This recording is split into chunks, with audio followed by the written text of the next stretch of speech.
Детство. Родена съм на 26 ноември 1827 година в Горъм, щата Мейн. Родителите ми, Робърт и Юнис Харман, от дълги години живееха в този щат.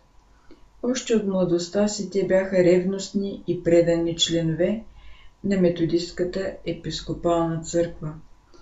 В тази църква заемаха видно положение и работиха в продължение на 40 години за духовното обръщане на грешници, както и за укрепването на Божието дело. През това време имаха щастието да видят всичките си 8 лица във вярата, събрани в кошарата на Христос. Нещастието. Още докато бях дете, родителите ми се преместиха от Горъм в Портланд, щата Мейн. Тук на 9 годишна възраст ми се случи нещастие, което оказа влияние върху целия ми по-нататъшен живот.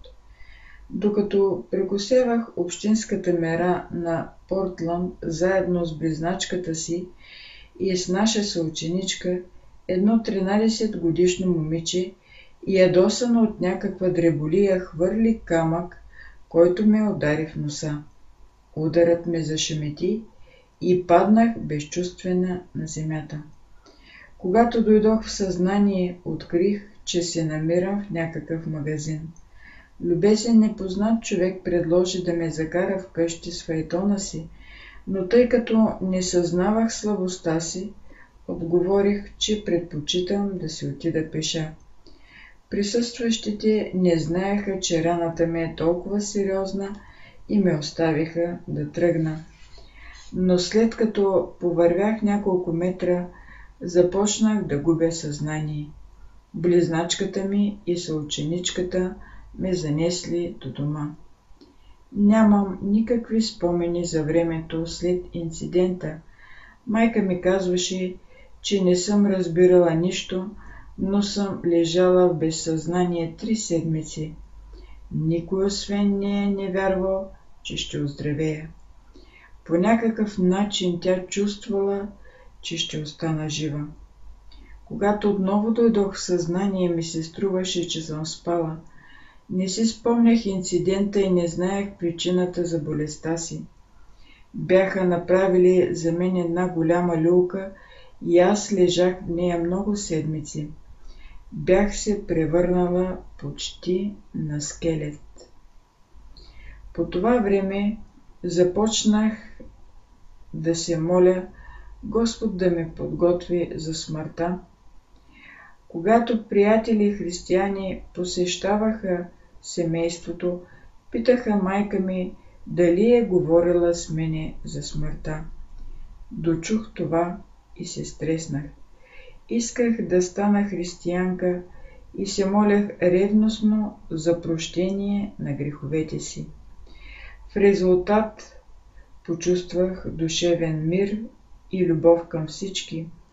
Изпитвах силно желание всички хора да получат прощение на греховете си и да обичат Исус, както аз го обичах. Силите ми се възстановяваха много бавно. Когато вече бях в състояние да се присъединя към играта на малките си приятелки, трябваше да науча горчивия урок, че външният вид на човека често влияе върху отношението на другите към него. Образование. Здравето ми изглеждаше безнадежно увредено. 2 години не можех да дишам през носа си, а училище посещавах съвсем малко. Струваше ми се невъзможно да уча и да запомням наученото. Същото момиче, което бе причинило моето нещастие, беше определено от нашата учителка за моя помощничка.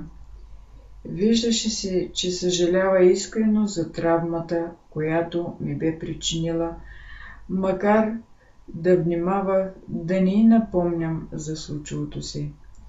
Беше нежна и търпелива с мене. и изглеждаше замислена, като ме виждаше да се мъча при такива неблагоприятни обстоятелства да получа някакво образование. Нервната ми система беше разстроена и ръката ми така трепереше, че едва напредвах в писането. Не можех да постигна нещо повече от умението да преписвам с груб почерк. Когато се опитвах да се съсредоточа върху урока, буквите по страницата се сливаха, големи капки пот избиваха на челото ми и ме обхващаше чувство на отмаляване и замайване. Имах и лоша кашлица. Целият ми организъм сякаш беше напълно похабен. Учителите ме съветваха да напусна училище и да не възобновявам учението си, докато здравето ми не се подобри.